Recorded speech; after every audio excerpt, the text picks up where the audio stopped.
Hi, this is Dr. Kathy McGuire of Creative Edge Focusing. You can sign up for my entire free e-course on empathy and self-empathy, Gendlin's focusing, and Rogers' empathic listening as applied at home and at work and throughout your life at my website www.cefocusing.com.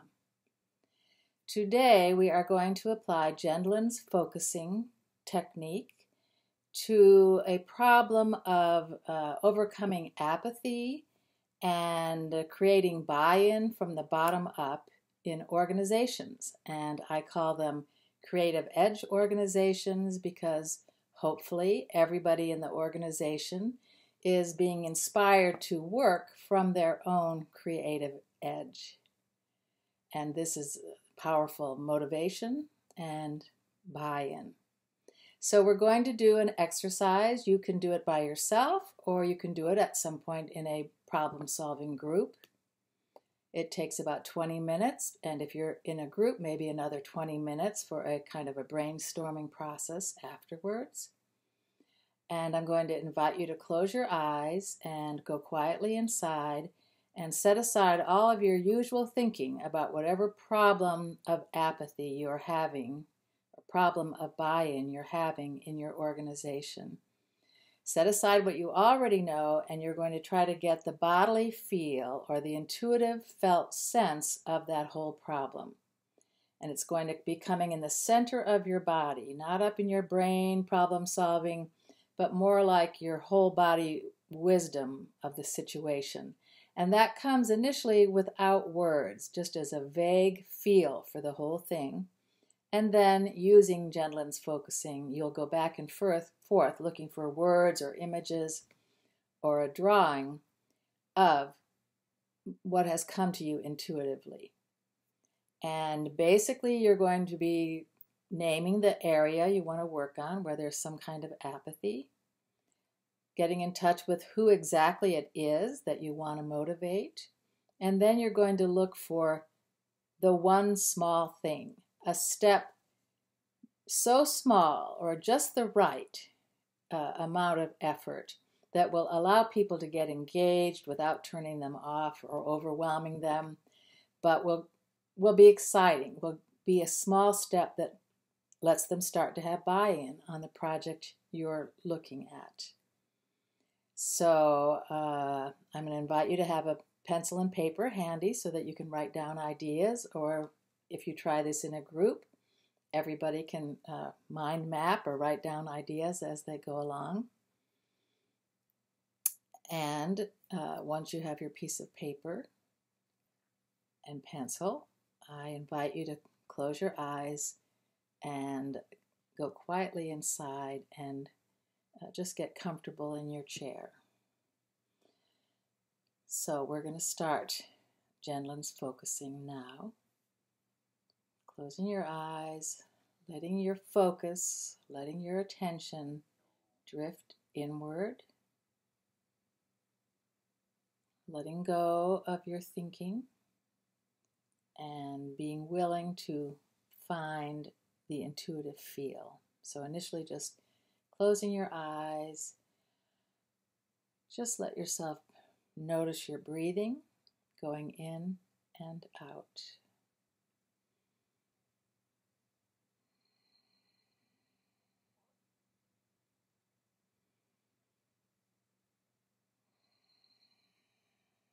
You don't have to try to change it, just notice your breathing as a way of coming inside.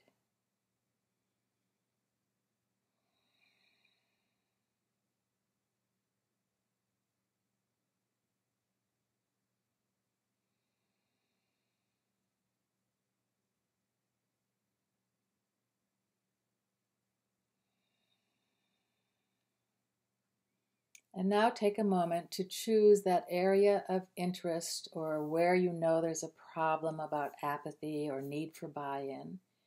And you might already know the name of this, or otherwise just spend some time choosing the area that you're going to do your focusing on.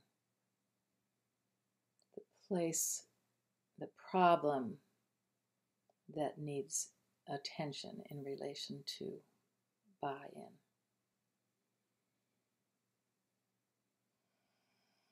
And again, don't answer necessarily from your head if you don't already know. Just let your body sense start to form.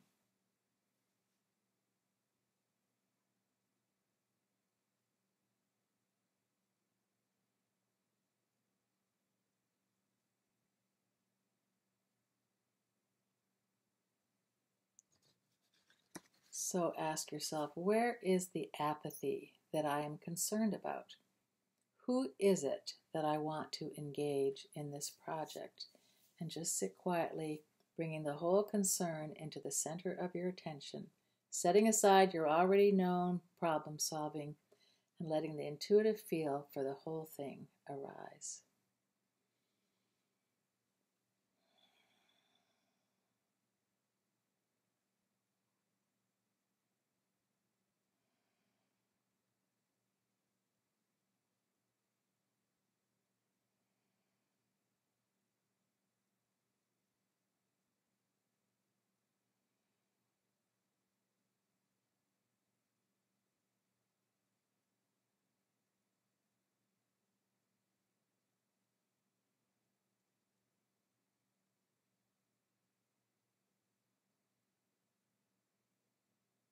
So, for example, I'm thinking about how I would start empathy circles at a local high school.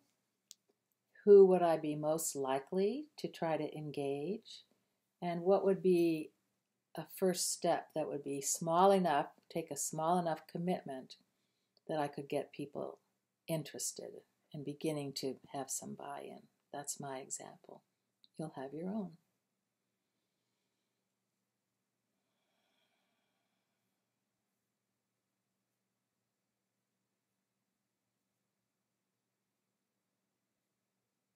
And find some words or an image, or use your paper and pencil to make a drawing to try to capture the intuitive feel of that whole thing. And don't worry if you don't get a clear answer. You are drawing closer to the intuitive feel of the whole problem and where it might be stuck and what could possibly activate people. So if you want to write anything down or use mind mapping or any other procedure, just take a few moments to do so, to make words or images or drawings for your first steps of what is the problem, what is the apathy, who do I want to engage, and that's the first step.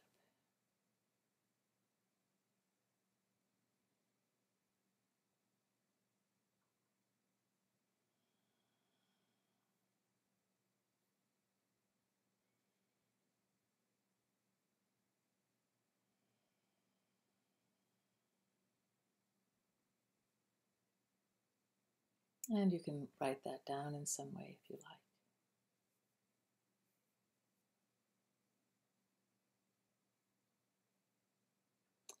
And now I want you to go back inside, closing your eyes, paying attention in the center of your body, and again ask yourself, what could be the one small thing people could do?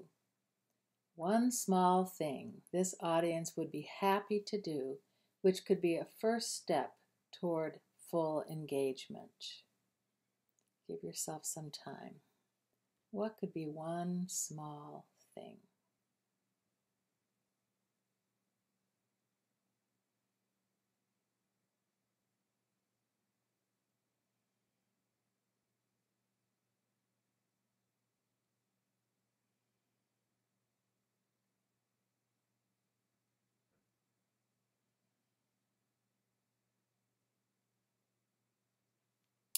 And again, don't get into thinking the already known. Set aside what you already know and just pay attention to the creative edge, the intuitive feel of the whole thing.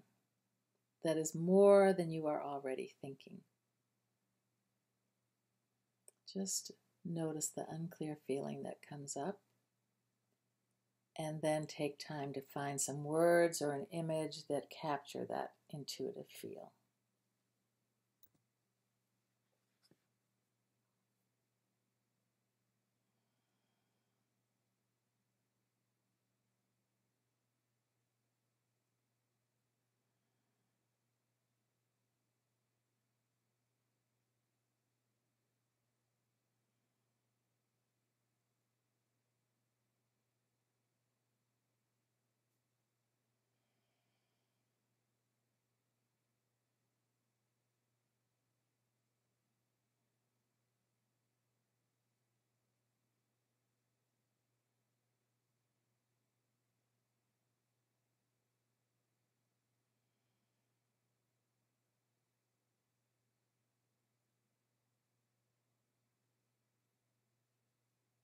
So in terms of my own issue of engaging high school kids in empathic listening training, I thought, well, I could have just a meet and greet. We would do the simplest of empathic listening exercises in small circles as just a way for them to get to know each other better. And I think they might enjoy that, and it wouldn't be a big stressful commitment. It's just one thought. So gather your own idea for one small step and write those down.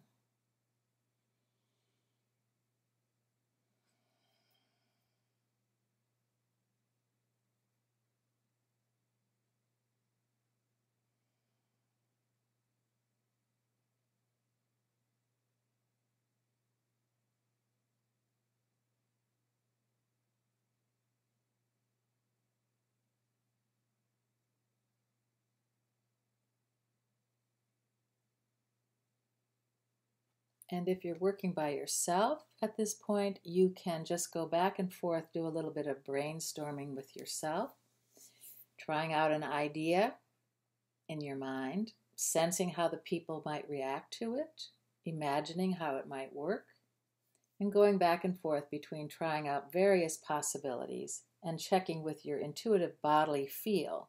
Would that work? How would that be? And take notes as needed or desired and continue as long as you want. And if you're doing this in a group, now would be a time when you can let people finish taking notes, and then you would use just a creative edge round-robin sharing structure for an initial go-round. And the basic thing here, as in any brainstorming, is you're not going to interrupt or criticize anyone. But different from some brainstorming, we're going to just slow it down a little. Let each person have a 3 to 5 minute turn to say whatever came up for them, whether they had the same problem area as you thought they would, or maybe different areas, the audience they thought needed to be approached, and whatever one small step ideas they came up with. And everybody else can just take notes of what they think is important. So first, everyone gets their uninterrupted turn to speak from all that intuitive knowing, that right brain knowing. And then after that initial go-around, you can turn to a more traditional brainstorming method or bouncing ideas off of each other, just knowing that if it starts to get too fast-paced, too argumentative, anybody can say, wait, let's just go back to the non-interruption turn-taking structure so that we can really hear each person's idea and let something new arise just from carefully hearing each person. And then, of course, the next step would be to try this out, to actually come up with your plan, test it out on some coworkers, or ask the people, have a focus group, ask the people what ideas they have or how they think it might apply, how it might be done, and try it out and see if people become engaged. And in my e-course and on my website, I give a lot of examples how this can be maybe applied so that you can learn more about it. But that is it for today. The one small thing exercise, which you can do alone and or in a work group. Thank you for your attention. Sign up for the free e-course at www.cefocusing.com. Thanks.